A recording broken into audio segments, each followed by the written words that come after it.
Dear participants, good afternoon, everyone. We will start today's webinar in just 2 or 3 minutes.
Good afternoon, everyone.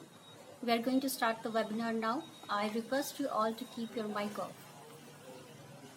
Honorable Chancellor Sir Mr. Rajiv Kotiwal, Pro-Chancellor Sir Mr. Abhinav Kotiwal, Vice Chancellor Sir Professor M.P. Pandey, Pro-Vice Chancellor Sir Professor Rahul Mishra, Registrar Sir Professor Sanjeev Agarwal, Eminent Speaker Dr. Ashwini Kumar, respected Dean Directors, HODs, my dear colleagues and dear participants, I, Kanchan Lakhera, feel privileged to extend you all a very warm welcome on behalf of the School of Biotechnology and IQAC IFTM University Moradabad in today's webinar on the topic Tissue Engineering, Basics, Applications and Hope. Dear participants, before I proceed any further, I would like to share with you few instructions regarding the webinar. All the participants are requested to keep their video and mic off during the webinar. If you have any question for the speaker, you can ask the question during the question and answer session, which will be held later during the webinar. If you have any problem and you require any assistance from us, you can write in the chat box and we'll try to help you. If any participant is found to create disturbance in the webinar, that participant will be removed immediately from the webinar. Dear participants, through this virtual platform provides us with the opportunity to share the knowledge and the expertise of our eminent speaker with the students, scholars and keen learners. This not only enhances the knowledge of the advanced scientific developments that has occurred during the recent times, but it also creates a learning process for our students by engaging them in scientific discussions, which develops new abilities in them and brings in new opportunities to our students. Dear participants, before I invite our eminent speaker to present the topic, I would like to share a brief profile of him with you. Dr. Ashwini Kumar has an excellent academic background. He has earned his BTech degree in biotechnology from Amity University in Noida in 2008. He then obtained his MTech degree in biotechnology from NIT Rourkela in 2010, where he also worked as a project assistant for some time. Afterwards, in 2012, he joined NIT Raipur as a lecturer in the Department of Biotechnology, and later in the same department he was enrolled for the doctorate program. During his area of research was developing mucoadhesive for drug delivery system, and he was awarded his PhD degree in the year 2020. He is an accomplished researcher. He has already published 16 articles in various journals of national and international repute. He has written many book chapters, and he has authored one book. He's also been a part of many national and international conferences where he has presented his research work, and he has also worked as a research associate in the Department of Biochemical Engineering and Biotechnology in IIT Delhi. Dear participants, I now invite Dr. Ashwini, our eminent speaker, Dr. Ashwini Kumar, to present the topic. Dr. Ashwini Kumar, over to you, sir. The y-axis shows the number of organs which are required for the transplantation, and these data were obtained from different authentic websites of the Government of India. So, but there are different, as I said, medical issues, challenges with these organs which are either harvested from live donor or cadaver. So the field of tissue engineering actually started so that we can have artificial organs for this donation transplantation purpose. So for the first time, the term tissue engineering was officially coined at a National Science Foundation workshop, which was held in 1988. The basic definition of tissue engineering was firstly given by Henken and Skalak in 1991, but the most used or the most famous, you can say, the definition of tissue engineering was given by Professor Langer and Professor Vacanti in 1993. And tissue engineering goes as it is an interdisciplinary field of research that applies both the principle of engineering and the processes and phenomena of life sciences toward the development of biological substitutes that can restore, maintain, or improve the tissue function. And why do we require these kind of tissues, these kind of engineered tissues? Because with currently, if we are taking the organ or tissue from the live donor or cadaveric donor, the patient, the recipient of such organs or tissues, they have to have immunosuppressive drugs for lifelong, which is a very costly thing. And secondly, we all know that we have heard that many times these organs, these grafts get rejected from the body. And this kind of immunological rejection is very detrimental for the recipient.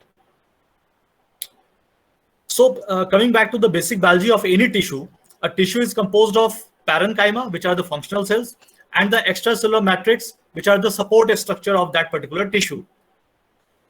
In this diagram, you can see the left-hand figure is the adipose tissue, the fat tissue harvested from any source, either human or animal. And just downward, the first picture of the B, it is the scanning electron micrograph image of that tissue. Coming to the right-hand side of the A, this is the extracellular matrix which was harvested after all the cells were removed from this tissue. And when we do the same scanning electron microscopy for this extracellular matrix, you can see the difference. The SEM image of this ECM looks more fibrous as compared to the SEM image of the full tissue, because the cells are now not present in this one. So to give you a simpler understanding of how tissue engineering works, there is an analogy which I often use. If we want to construct a building, this is something which we require. These are the raw materials which we require, and there is a basic structure which is made at the first hand. Then after the things become more normalized, we have a feasible structure which is again given color and other shapes and other modifications to form a viable home where we can actually stay. So coming to comparing with this analogy, for tissue engineering, what do we need? We need biomaterials, which can be natural, synthetic. There can be hydrogels, which are natural, synthetic hydrogel, which can form the scaffold. If you can understand Hindi, scaffold means dhacha. So for this analogy of creating a building, the left hand side of the this figure is actually the dhacha of that building, where we further modify and make it a viable building. So we need biomaterial to develop those scaffolds. Then we need cells to make those scaffolds functional. And then we again need growth factors and other biologically active molecules so that we can have a functional tissue construct. And this is a very basic idea of how this can be done. We can isolate the cells from the patient itself. We can expand the cell, which is normally known as cell culture. Then we can fabricate a three-dimensional scaffold. We can seed the cells. We can put the cells, these expanded cells, over those scaffolds, and we can treat these cells and scaffold composition with growth factors and other biological molecules, so that we can get a viable tissue construct. And though currently implantation is not very popular regarding these engineered construct, but the thing was started with a belief that there will be a time when we can transplant the fully engineered construct in the lab to the patients.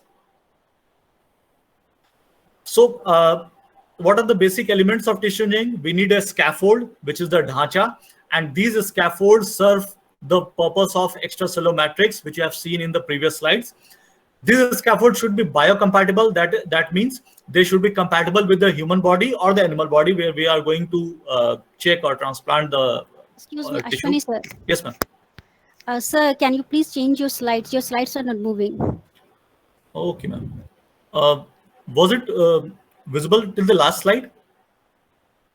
Actually, no, sir. Okay, sorry.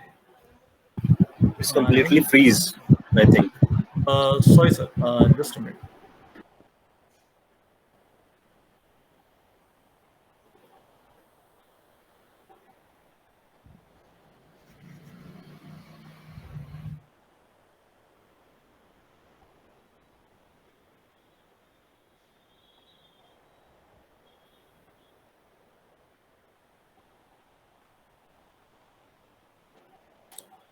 Is this visible now? Hello? Yeah, you're sharing your screen, but it's still the first slide. Okay, I'm sorry.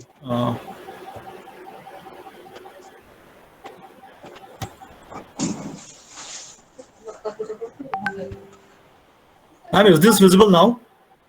Yes, the screen is visible, but can you change the slide? Just a minute, ma'am. This was the first slide. Is it visible now? Yeah, yes. Okay, so can I start with the beginning? Yeah, okay. Sure, sir. Okay, sorry for the technical glitch. So if this slide is visible, you can see the data which is related to the organ transplantation in India and across the world. Uh, we require transplantation of different tissues or organs because the patient who is going to receive these tissues, they have that particular tissue completely dysfunctional or damaged. And with every organ donation or tissue donation, there are different challenges. One is medical challenge, biological challenge, which is related to the use of immunosuppressive drugs and the organ rejection or tissue rejection. And the second is high cost of the transplantation and the gap between the number of donors and the number of recipients is very large. That means just suppose if the number of recipients is around 1 lakh, there may be the number of donors may be around 1,000 or 10,000. So those, if the number of donors is 10,000, then those 90,000 patients will be deprived of organs in the very soon. So they will have to wait for longer time to have a graft available. So for this purpose, to reduce the gap of this donor and recipients and to minimize those biological and or medical reactions, we need the tissue engineered graft so that these graft can be successfully transplanted. The field of tissue engineering actually started with this purpose. Is this slide visible, ma'am? Hello? Not yet. It's still freeze. Okay. I think there is some problem in. I'll just slideshow.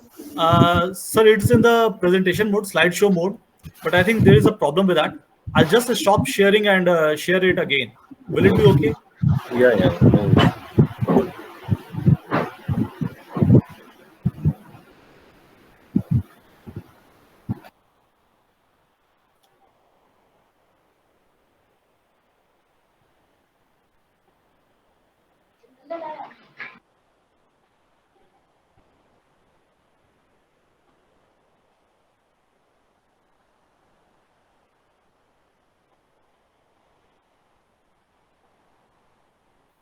So is this visible now?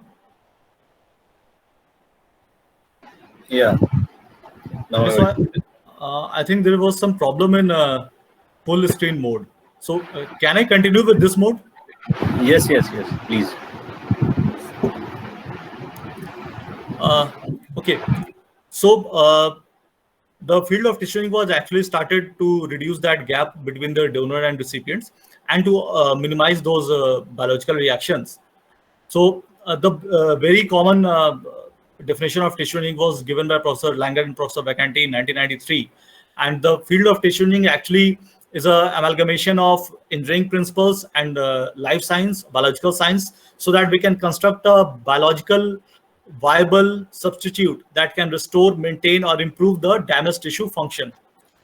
As I already said, currently, if we are taking the transplant from a live donor or cadaver, the patient has to have immunosuppressive drugs for his lifetime, and that is actually a very costly approach. Secondly, there is always a chance of graft rejection, and that rejection can either be detrimental or it requires a second surgery so that the original graft is removed and a second graft, if found, can be transplanted back. Coming back to the basic of tissue, basic biology of tissue, a tissue consists of parenchyma, which is the functional cells, which actually provide the function to the tissue, and an extracellular matrix, which is the support structure of that particular tissue or organ. If you can see this figure below, The first figure of the A, the left-hand side of the A, is a adipose tissue, fat tissue, which was harvested from either human or animal. And just below that is a scanning electron microscopic image of this tissue.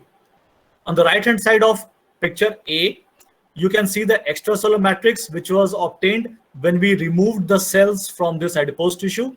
And when again we took an image under a scanning electron microscope, you can see the difference between the two SEM images. In the first SEM image, you can see the cells, but the second SEM image is more fibrous because there are no cells and only extracellular matrices available.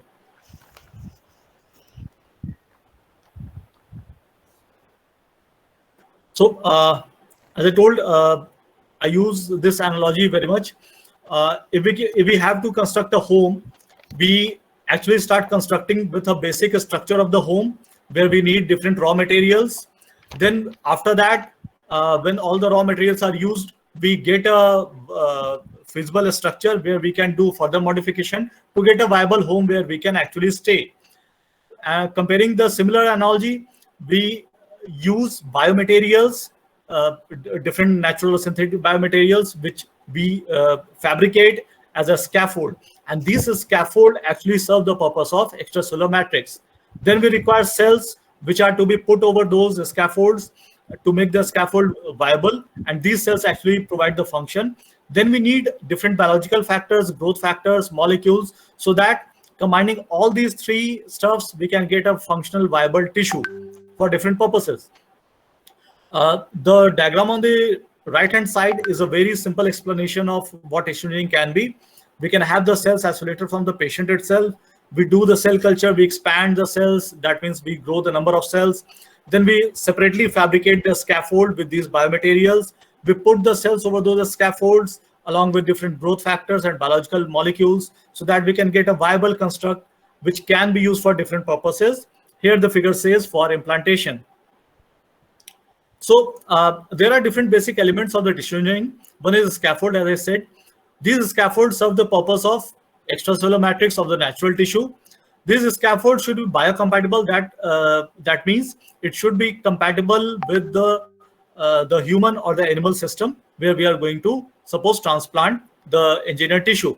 It should be degradable inside the body.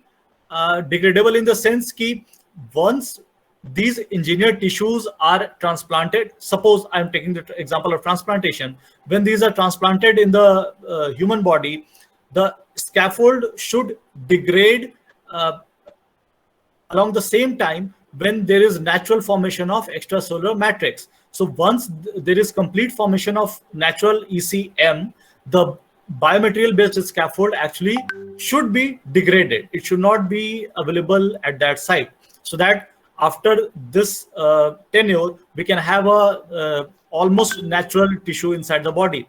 This scaffold material should be non-immunogenic. That means that they should not elicit any immunogenic reactions like allergy or any other thing. For most of the purposes, either a hard tissue or soft tissue, these implanted scaffolds should be porous enough so that cell can migrate and there can be viable cell-to-cell communication for different purposes. These scaffolds should be mechanically stable. That means they should not be very labile. They should not break inside. And these things actually come under mechanical stability. And as I said, we use natural or synthetic biopolymers to fabricate the scaffolds. This scaffold should favor cell adhesion, proper adhesion of the cell, proper differentiation of the cell. If we are using stem cells, the porosity should be enough, should be good enough so that cell can migrate, there can be cell signaling, there can be viable cell metabolism. Then the second component is cells, where either we can use terminally differentiated cells. As I said, we can go for different cell cultures. We can have progenitor cells, that means primitive cell, which can give rise to a particular kind of cell. We can have stem cells, where mostly we use mesenchymal stem cells, or currently the research is also focused on induced pluripotent stem cells.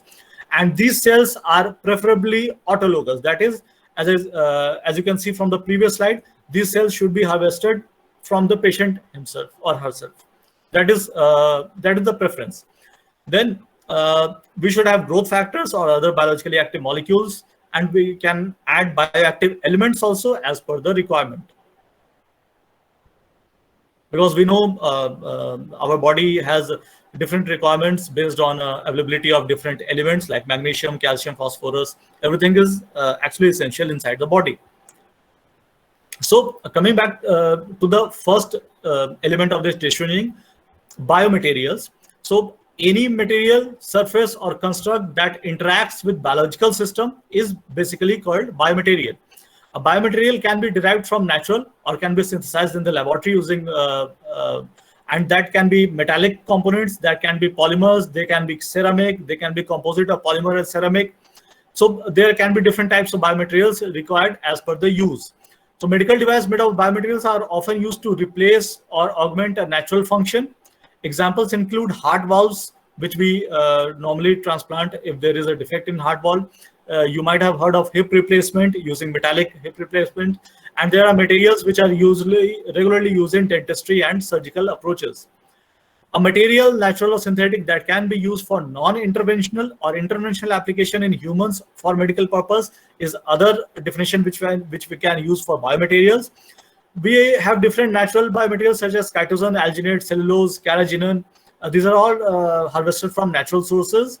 We have synthetic polymers, biomaterials like PLLA, poly-L-lactic acid, poly-L-glycolic acid. We have polyacrylic acid polymers, which are known as carbomers. We have different bioceramics, and we have certain modified polymers. For biopolymer thing, fabrication of scaffolds with properties similar to target natural ECM, because ECM is naturally very soft thing, and that's why we cannot use metallic biomaterials for constructing the ECM. We normally use biopolymers for constructing the scaffold, which serve the purpose of ECM. These chemical structures which you see is that of chitosan, and this chitosan is you can see very similar to the natural glycosaminoglycan, which is a component of natural ECM, and that GAG is the structure of GAG is on the right hand side. So how do we prepare the scaffold? Scaffold is actually a three-dimensional base structure fabricated of a suitable, compatible biomaterial that actually act as a substrate for engineering the tissue. As I said, scaffold should mimic the ECM. It should be biocompatible, in situ resolvable, and all other properties which I have already discussed. So currently we have broadly two different methods of preparation of a scaffold. One is conventional, where we use either solvent casting method, we use freeze drying, which is also called lyophilization, or we use electrospinning. And these processes depend on the type of tissue which we require to engineer.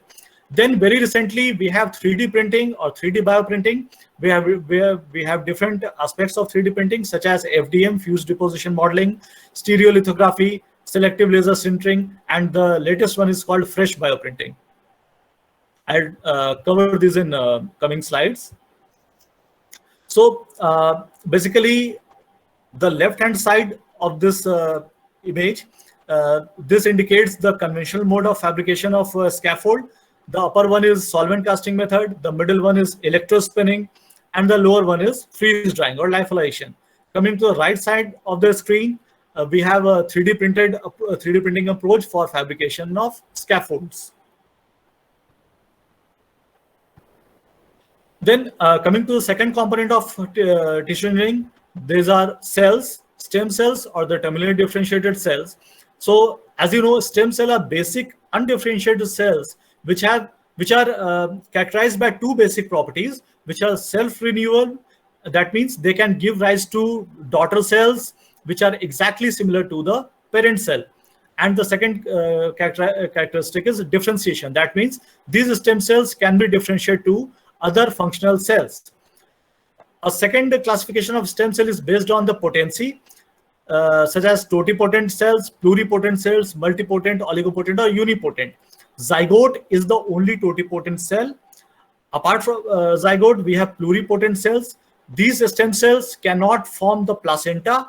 Apart from placenta, these stem cells, pluripotent stem cell, can be differentiated to any other terminally differentiated cells. Then we have multipotent stem cells, where we can have a certain particular kind of cells differentiated from the stem cells. We have oligopotent cell and unipotent cell, where progenitor cells are one example, which can give rise to only a single type of cell. So a third classification is embryonic stem cell or adult stem cell. Embryonic stem cell we normally harvest from the embryos, but the use of embryonic stem cell has been largely kind of truncated because of ethical concerns. But in adult stem cells, we have mesenchymal stem cell, hematopoietic stem cells, and neural stem cells. These are the basic classification of adult stem cells. Then we have iPSCs, induced pluripotent stem cells, where we transdifferentiate a terminally differentiated cells back to the stem cell characteristic, and from this stage these stem cell or iPSCs can be differentiated to any other stem cell. So basically these iPSCs work as embryonic stem cell, and these do not have these ethical concerns which are connected to normal embryonic stem cells.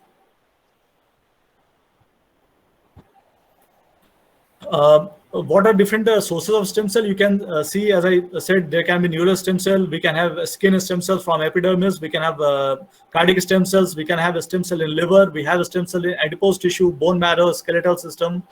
And coming to the right-hand side of this figure, we normally harvest embryonic stem cell from the blastocyst, but we don't do this now because we have the option of induced pluripotent stem cell, which can replace embryonic stem cells. So these were the two basic components of the stem cell. The third component was growth factor. These are the biological molecules which actually perform the work of cellular signaling. Coming to what are different tissue-engineering projects currently we have in the market. So in terms of marketed products, the first one was Integra. This is the market name, which was manufactured by Integra Life Sciences. And this was actually a cellular component. Acellular means it doesn't contain any cells. It is only a matrix composed of biopolymers, which was used for different skin pathology like burn wounds or other traumatic wounds. So this was Integra was a completely acellular component. Then further we have Appligraph, which was developed by Organogenesis, and this contained of human neonatal epidermal fibroblast cultured over a bovine dermal type 1 collagen layer. So the ECM, the scaffold of this Appligraph was composed of type 1 collagen, which was taken out from the bovine source, and the cellular component composed of human neonatal epidermal fibroblast, which were cultured over this scaffold fabricated from type 1 collagen.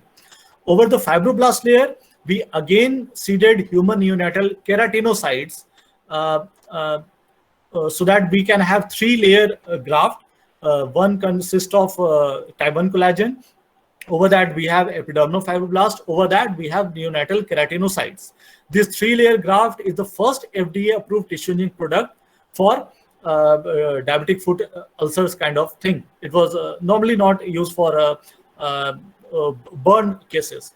Then we have Dermagraft, again by the same company, Organogenesis, which consists of a bioresorbable polygalactane-based scaffold. And we seeded, the company seeded human fibroblast over that. These fibroblasts produced human collagen over the time. They secreted their own growth factors and their own extracellular matrix.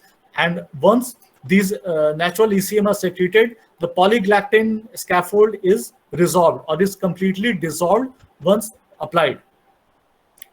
The second benefit of using this Dermagraft was that the components actually helped in angiogenesis. Angiogenesis is formation of new blood vessels.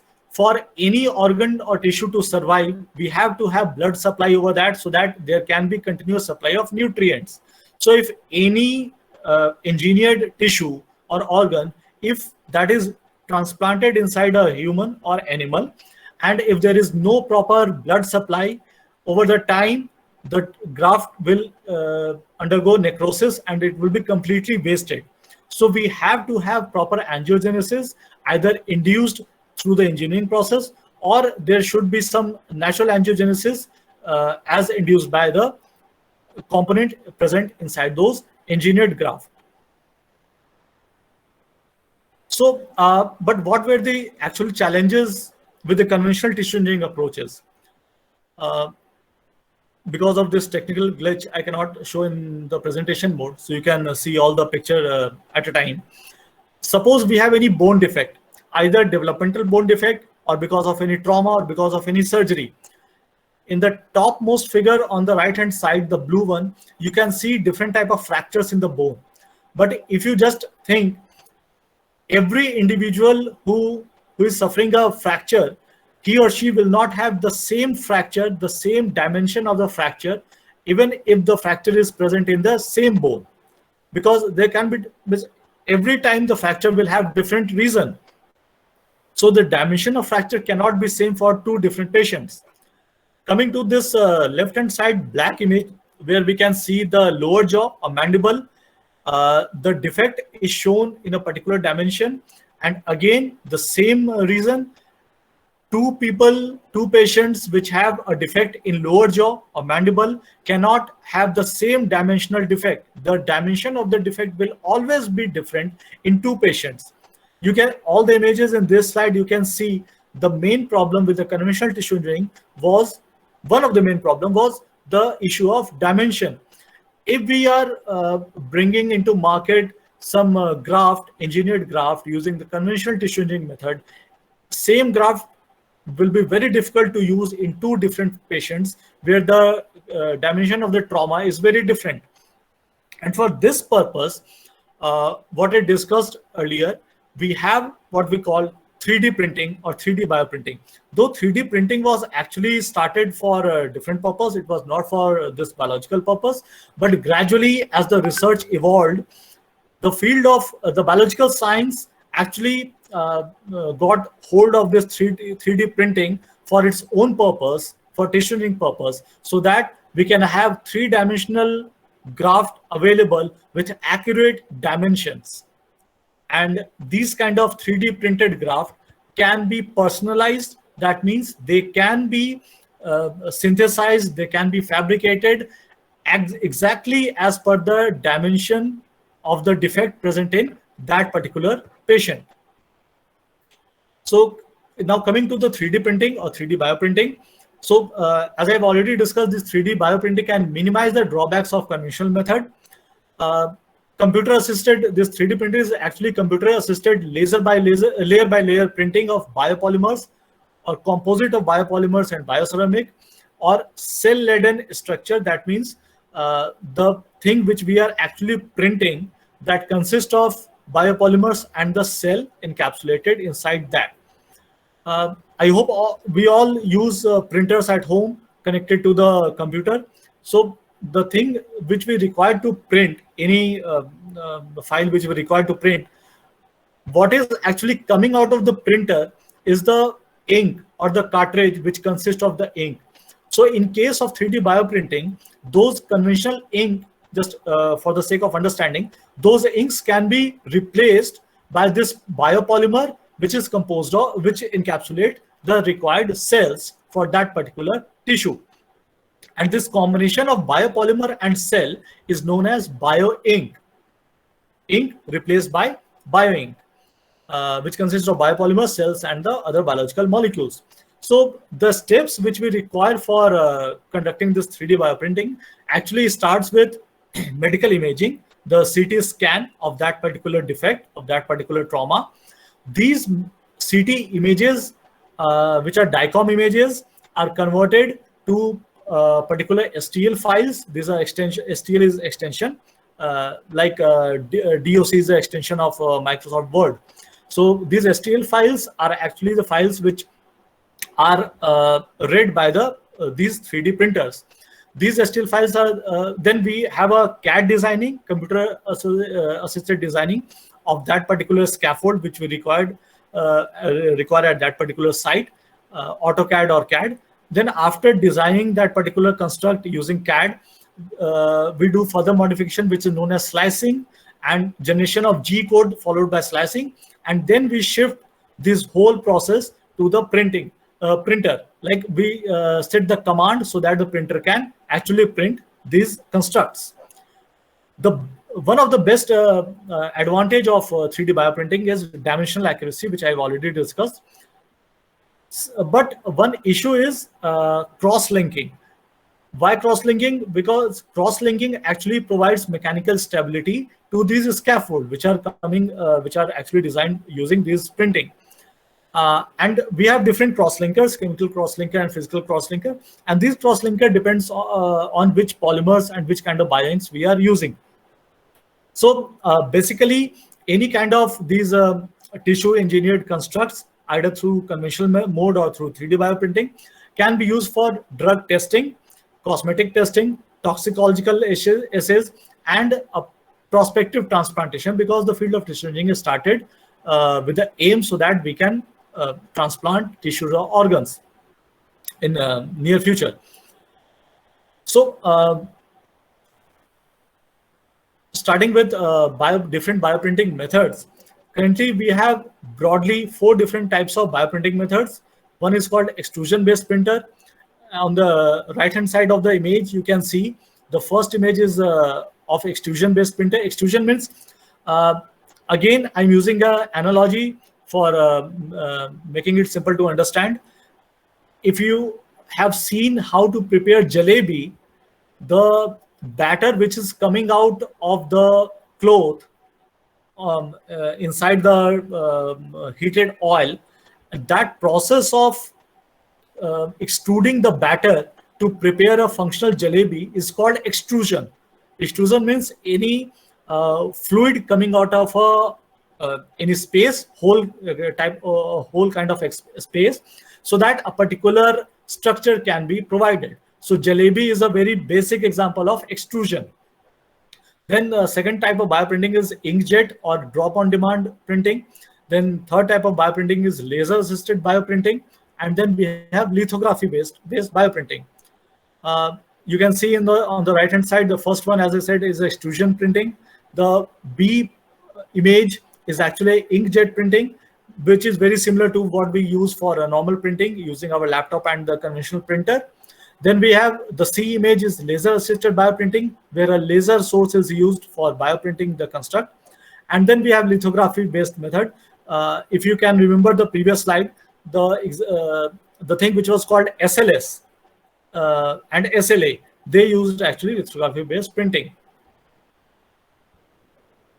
Then coming to the most used bioprinting method, which is extrusion-based method. So extrusion is actually any method where a bioink is pushed through a nozzle using mechanical piston or pneumatic pressure-driven piston, where the extruded bioink forms a continuous structure, and finally we get a construct, a dimensional construct, which we designed over AutoCAD, the computer-based software.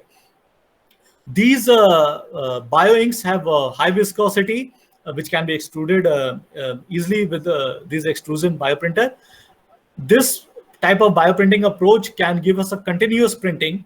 It is not like, if we can shift to the previous slide, if you can see the C image, you can see continuous drops coming over a substrate. And with extrusion-based printing, we don't have this drop kind of thing. We have continuous structure printed, so that we can get a complete structure after the process. As the research evolved, scientists have developed some more advancement in this extrusion-based printing, which is called coaxial extrusion. If you can see the lower image, the right-hand side portion actually is the coaxial, means there are two different axes from which the things are extruded. If you can compare with the left-hand side image, this is a simple extrusion process where we are giving the pressure, providing the pressure through the top, and the bioink is coming out of the nozzle.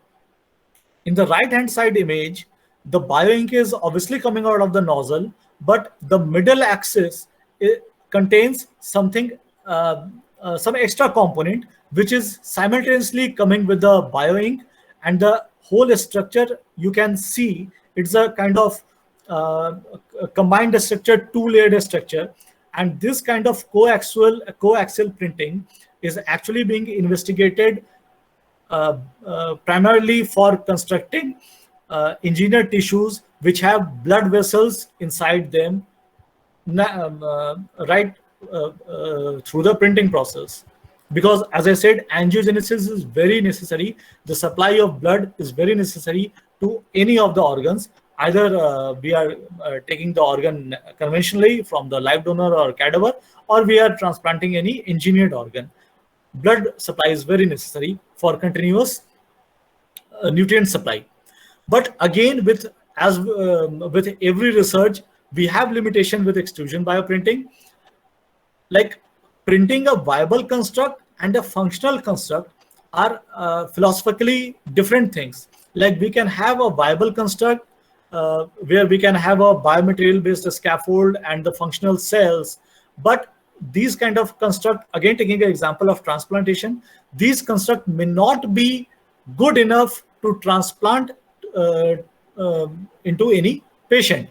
So we can have viable construct very well with the extrusion bioprinting, but we may not have a functional construct for those purposes. Why? Because the printed construct need to be cross-linked separately, mostly after printing, thus supporting them most of the construct which are constructed using this extrusion bioprinting, they conventionally they got collapsed because of the gravitational effect. So before cross-linking and before giving the mechanical stability, those the construct were not supported naturally after the printing, and there was obviously a chance of collapsing. Thirdly, the viscoelastic property of the extruded bioink was not sufficient to sustain the complex tissue geometry. That means the fidelity of the constructed tissue. Then, if we don't go with chemical cross-linking, we can have photo cross-linking. But again, the limitation of photo cross-linking consists of the cytotoxic effect of the photo initiators, which are very much essential for the process of photo cross-linking to happen. Though it is widely used, but again, this cytotoxic limitation is very much there, and therefore we can have a viable construct, but we cannot have a functional construct using this photo cross-linking method. Again, as I said, chemical cross-linking again is not feasible because of cytotoxic behavior of those chemicals, and again because we have to have chemical cross-linking after the construct is formed. So to minimize these limitations with the conventional extrusion bioprinting, the scientists have developed a bioprinting approach, extrusion bioprinting approach, which is called FRESH. This is an abbreviation which denotes free-form, reversible embedding of suspended hydrogels. This process was developed by Professor Adam Finberg at Carnegie Mellon University, USA. And using this FRESH bioprinting, they prevented that collapse of the construct, and that improved the fidelity of the printed structure. Using this FRESH method, we don't require any support material, and we don't have any overhangs after the printing is done. With this method of FRESH bioprinting, the printing and cross-linking can be done simultaneously. And with this method, currently, we don't require photo cross-linking. We have natural cross-linking that is based on the chemical interaction between the bioink and the bath in which we extrude the bioink. I'll show a video where you can get it easier. What is this FRESH bioprinting? So conventionally, when the method was developed, the scientists used thermoreversible support slurry bath, which was composed of gelatin microparticle. Gelatin is a natural peptide, which we get after denaturation of collagen. And collagen is, it is a natural component of human extracellular matrix or animal extracellular matrix. So the bioink consisted of collagen and alginate, which was to be printed, and the cross-linking is based on pH-based cross-linking or chemical cross-linking. I'll just move to the next slide so that I can show you the video. So again, this before I can share the video, I'll just briefly explain that this FRESH bioprinting was actually developed in 2015, and then the team led by Dr. Adam Finberg, the team optimized the process and we have very recent fresh bioprinting methods which are highly optimized, and the team has actually tried to print a human heart size full construct using this 3D bioprinting, fresh bioprinting. I hope this video is, you can, is this video okay with everyone? Yes, yes. Okay. So if I just rewind, you can see the syringe over the top is actually extruding the bioink in this gelatin bath. And firstly, just for the sake of optimization, the team has actually printed CMU, Carnegie Mellon University, where this method was developed. And you can see we don't require any, if you can see, it looks like a very simple process where we can just extrude the bioink in a biopolymer, in another biopolymer, where we can have a construct which is free of collapsing because of gravitational purpose. On the right hand side, you can see an image of the model heart which was printed using this method.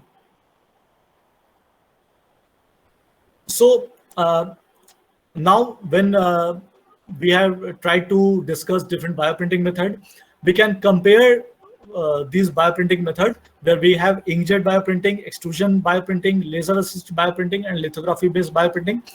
All these have their own advantage and challenges related to cell viability, the resolution of the construct, and the viscosity of the bioink which these methods can handle. So these methods are used based on the need, where what we require, whether we require the construct for a transplantation purpose, transplantation study, or we require the construct for drug testing, drug discovery, toxicological assays.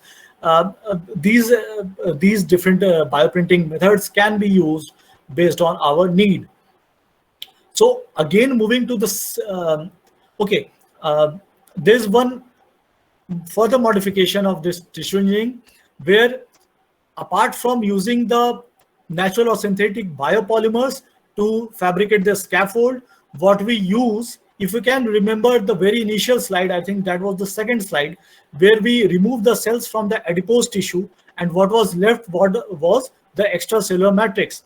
So over last few years, researchers have developed a method where they can remove the cells from different tissues, not only adipose tissue, and the leftover extracellular matrix is mixed with different relevant biopolymers, so that we can get a scaffold where one component is the natural extracellular matrix, where natural growth hormones and other bioactive molecules are present.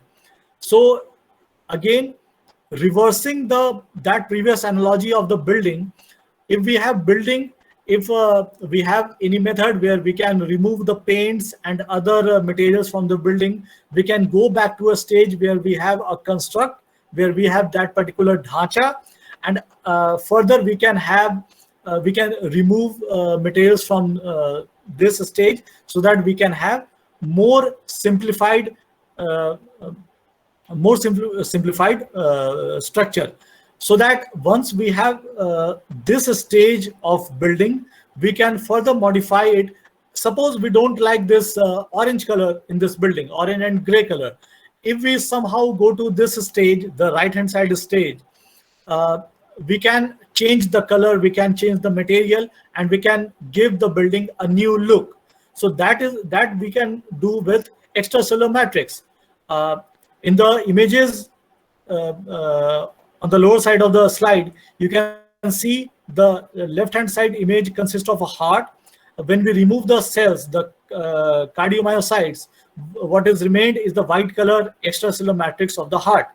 Scientists, you can see with these two different images, scientists have actually tried to take out the extracellular matrix from different organs. Like this middle one is for heart, and the right hand side is for liver. You can see in the liver image, the left hand side is a liver, The middle one is a extracellular matrix, which is seen in white color.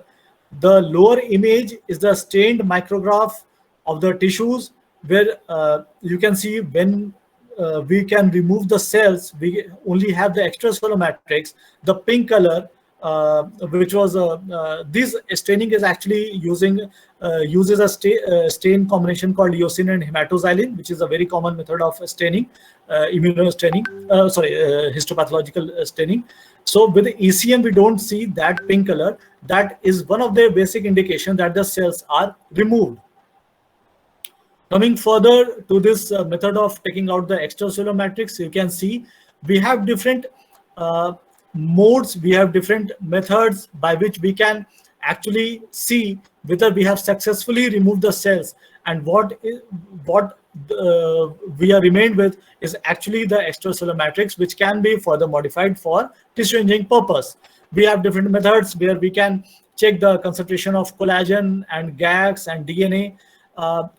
When we have a full tissue or full organs, we will have a high amount of DNA. We can use DNA quantification, which is very common method used for checking whether we have got the ECM or not, because the whole tissue will have high amount of DNA. Once we have only ECM, we have removed the cells, we will have minimal amount of DNA. Because we don't have cells, the DNA is present in the cells. So minimization in the amount of DNA is one indication that the cells are removed. And then we can go for checking the concentration of the amount of collagen and GAGs for this further verification.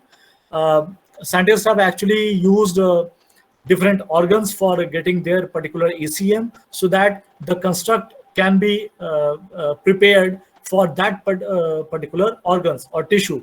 Like they have used lungs, they have used heart, they have used intestine, they have used pancreas, because every other organ has their own ECM, their own architecture of the ECM. So their own growth factor, their own biological macromolecules. So once we can successfully remove the cells and we are remained with the ECM and the biological macromolecules, they can be properly mixed with the relevant polymers and composites, so that we can give rise to an engineered viable construct.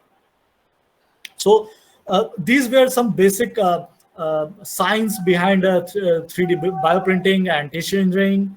How can we approach with different methods? Coming to the last thing of the title of my talk, which is hope. Scientists have gradually improved the method of tissue engineering through different processes, and I'll just start with this slide, where the left hand side, this image where you can see a child with a damaged ear. This condition is a birth defect which is called microtia.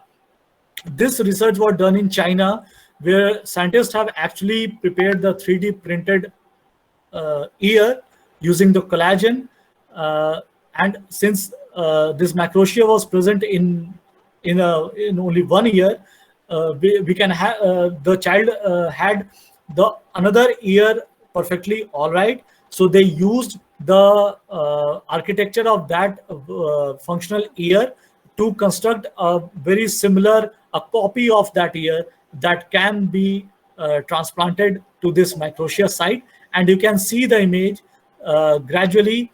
In the left hand side, the child was suffering with microtia. That means the child didn't have a functional ear. And after the surgery with the 3D printed ear, the child had got a transplanted ear. You can see in this case, this graft ear was completely lab made. It was not taken out from any live donor or any cadaver. So this is, you can say this example was actually the first hope of how we can use 3D printing or tissue engineering for replacing a damaged organ. In the right hand side, you can see, if you know the architecture of the respiratory tract, the upper respiratory tract and the lower respiratory tract, we have bronchioles which are extending to the lungs. We have a trachea which is descending from the neck. So in this approach, scientists have 3D printed a tracheal replacement, and they have successfully transplanted. You can see the lowermost image on the right hand side.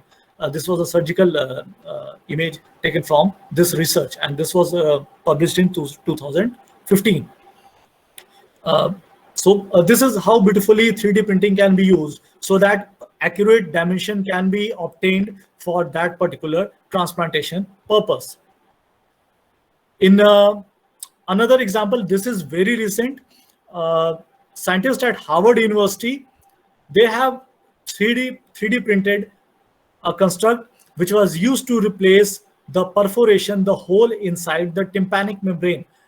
Tympanic membrane or eardrum, or in Hindi, which we call kaan ka parda. And the defect, the perforation, the presence of the hole inside the tympanic membrane, this can be due to infection in the middle ear, that is called otitis media. There can be developmental defects, and there can be other traumatic event that can result in perforation in the tympanic membrane. So conventionally, to remove the defect, the surgery is called tympanoplasty, where the graft was actually taken from the patient himself or herself, where the piece of the tissue was actually harvested from the area just above the ear, which is called temporalis fascia. That area is called temporalis fascia. So tissue was harvested from the patient and was given the shape and transplanted to that perforation or that hole. Secondly, cartilage, or the outer layer of the cartilage, which is called perichondrium, that was also harvested from the patient himself or herself for the secondary. So you can see, if we are going through the conventional method where we use the autologous harvest, the patient must undergo a secondary surgery to harvest that particular tissue.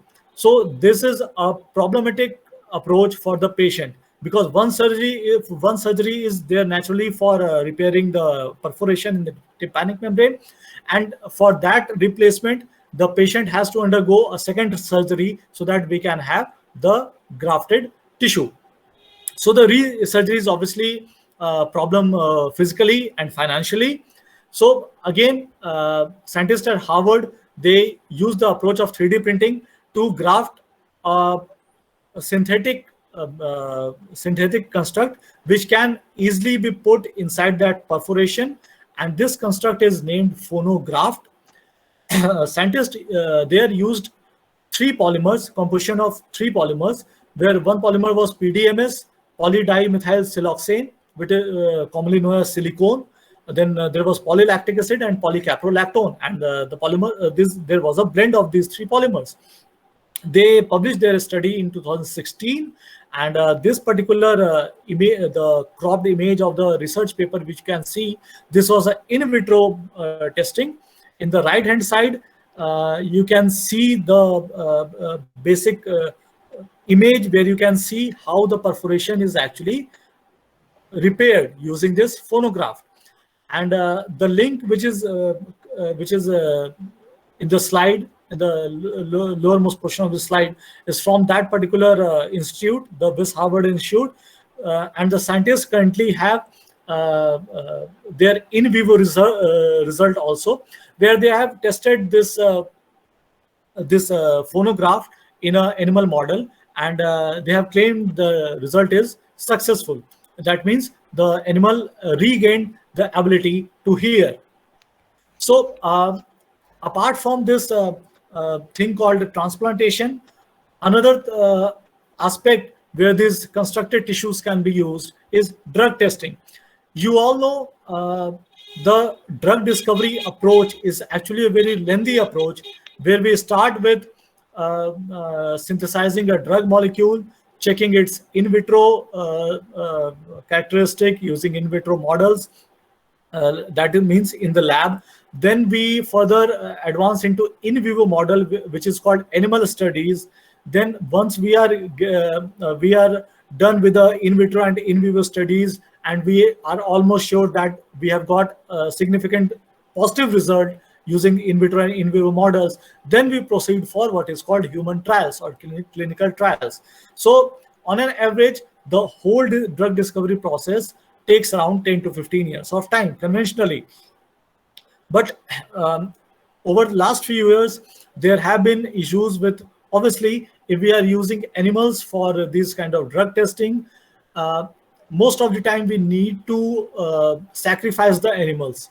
And for regarding this ethical concern, uh, scientists have raised the issues over various platforms, and gradually, because of advancement in this tissue engineering, we can have a viable construct, engineered construct in the lab, which can very much replace the use of animals for testing the drug compounds, the possible drug compounds.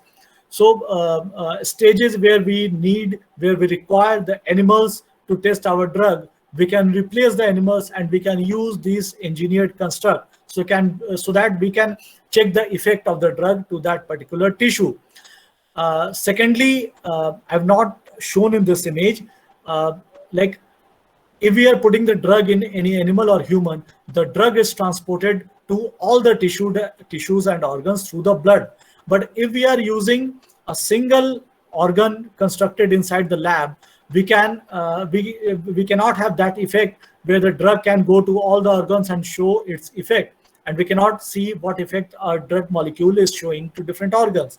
So for that purpose, there is a different advancement in research which is called microfluidics, or you might have heard organ on chip, where the substrate is actually in the size of normal microbiological slide which you use in lab, and there are different channels which are interconnected, where we use different cells or organoids. Organoids are actually cluster of cells which mimic the tissue, because cells are not tissue.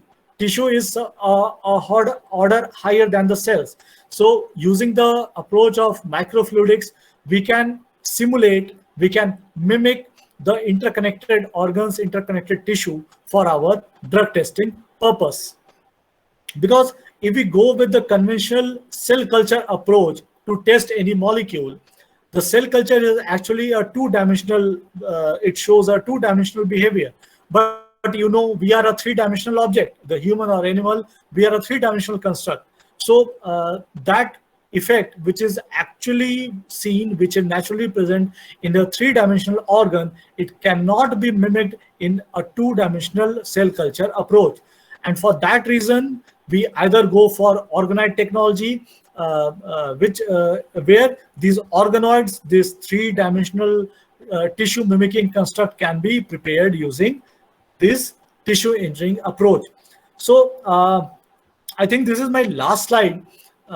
So if we can just recap, the tissue engineering approach was actually started with the aim in mind, so that we can have a viable, feasible construct which can be transplanted in the humans in the future, so that the requirement of immunosuppressive drugs and the chances of organ rejection can be very much minimized. With the advancement of tissue engineering, once scientists realized that we can have a viable construct, those constructs were diverted to the research field of drug testing and drug discovery, where we can greatly minimize the use of animals because of ethical concerns. Why to kill animals? If we can have viable tissues where we can check the effect of the drug, then why should we go for killing the animals? So that and because of this reason, these constructs which are coming out of tissue engineering approach, they have been diverted to drug testing and drug discovery purpose. So currently, we can say the basic applications of tissue engineering is drug discovery, toxicological testing, and prospective transplantation, where we have seen a few examples in the clinic or in the preclinical stage. So I'll just thank you all for devoting your time, and I'm open for the questions. Thank you very much, Dr. Ashwini Kumar, for your very fascinating and engaging presentation. I will now open the session for the question and answers. If any of the participants has question for the speaker, you can unmute yourself and ask the question. So please go ahead if you have the question.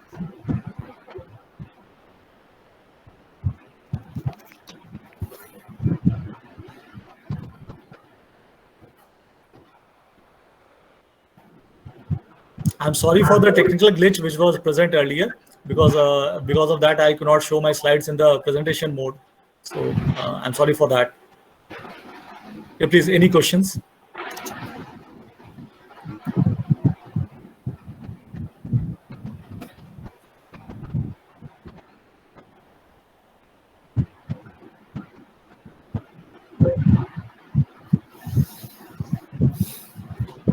Yes, participants, does anyone have a question for the speaker?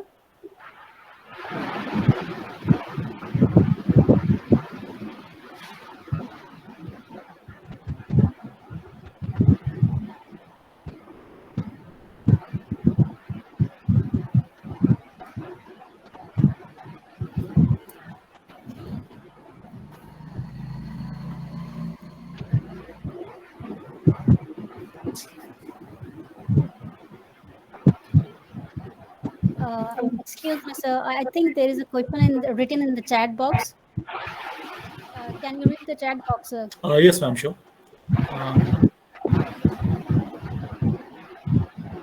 Okay, so the question is, any biopolymer which is commercially available, which can be used for tissuing, and if we can modify them according to the requirement. Yes. See, for a commercial application, we have the first thing which we have to keep in the mind is, if we have any biopolymer available which has got clearance from the FDA, which is the highest regulatory authorities for this kind of things. Currently, we have PLLA and PLGA, these two biopolymers, which are commercially available, and these are also FDA cleared biopolymers, which are used for different purposes, for drug delivery and tissue engineering. But apart from these two polymers, we have various different natural and synthetic polymers, such as chitosan, alginate, we have carrageenan, we have xanthan gum, which are easily available in the market, though they are not, they might not be FDA approved. They may not have this FDA approved status, but around the world, these polymers are widely used for these kind of purposes. Just to give you an example, alginate is a natural biopolymer which is extracted from the seaweeds. This alginate is used for currently.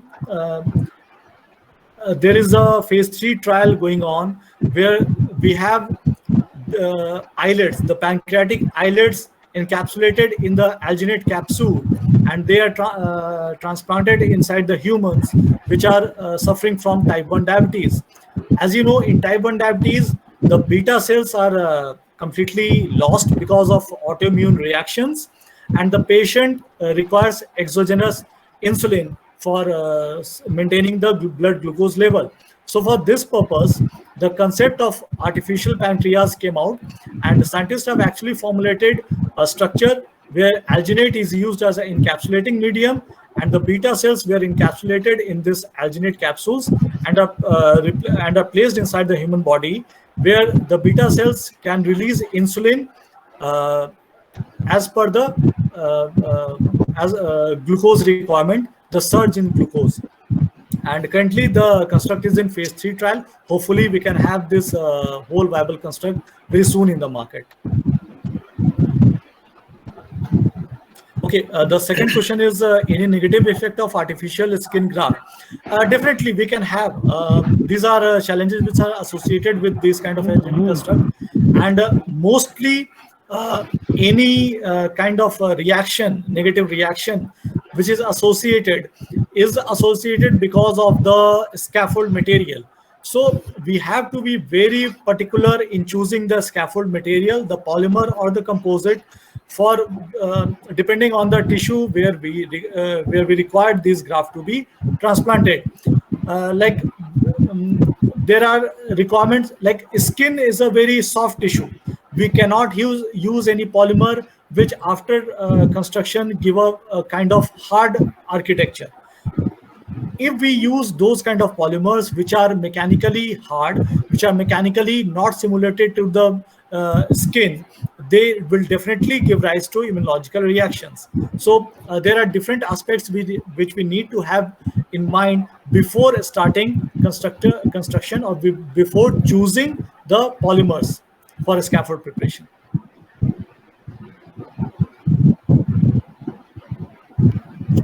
Okay, I think there are no more questions from the participants. So we'll proceed further. I will now invite Dr. Nabil Ahmed, HOD of School of Biotechnology and Organizing Secretary of today's webinar, to propose vote of thanks. To you, sir. Thank you, Kanchan ma'am. I hope I am audible to all. So, as we know that tissue engineering evolved from the field of biomaterial development and refers to the practice of combining scaffold cells and biologically active molecules into functional tissues. So, the advancement in tissue engineering approach in the form of 3D bioprinting has further opened the door towards better engineered tissue. Beside transplantation, engineered tissue constructs can be used to study pathology and be used for drug testing and drug delivery too. With these words, I would like to extend my very warm good evening to all of you. Honorable Chancellor Sir, Shri Rajiv Kotiwal, Pro Chancellor Sir, Shri Abhinav Kotiwal, Vice Chancellor Sir, Professor Ampi Pandey, Pro Vice Chancellor Sir, Professor Rahul Mishra, Registrar Sir, Professor Sanjeev Agrawal, Director of different schools, faculty members, and dear students. On the behalf of School of Biotechnology, IFTM University, I, Dr. Nabil Ahmed, extends a heartfelt thanks to the keynote speaker, Dr. Ashwini Kumar. Thank you, sir, for delivering an outstanding content on tissue engineering, basic application, and hope. I believe this lecture was beneficial for all of us. Thank you, sir. I would Thank you very much. extend my sincere thanks to all the authorities for their kind supports and encouragement during the organization of this program, especially Director of School of Biotechnology, Dr. Tanzeel Ahmed. I would also like to extend my sincere thanks to the faculty members of School of Biotechnology, especially in organizing the event, especially Ms. Kanchal Lakhera, Ms. Ritika Saxena, and Ms. Shweta Singh. I must thank everyone present here for their interest, support, and patience. Thank you. Over to you, Kanchan ma'am. Thank you, sir, for your kind words. Well, this brings us to the end of this webinar. I now take your permission to close this webinar with the promise on behalf of the School of Biotechnology that we will bring many more webinars like this in the future. Thank you, all of you. Thank you, everyone, for joining us in today's webinar. Thank you. Thank you, everyone.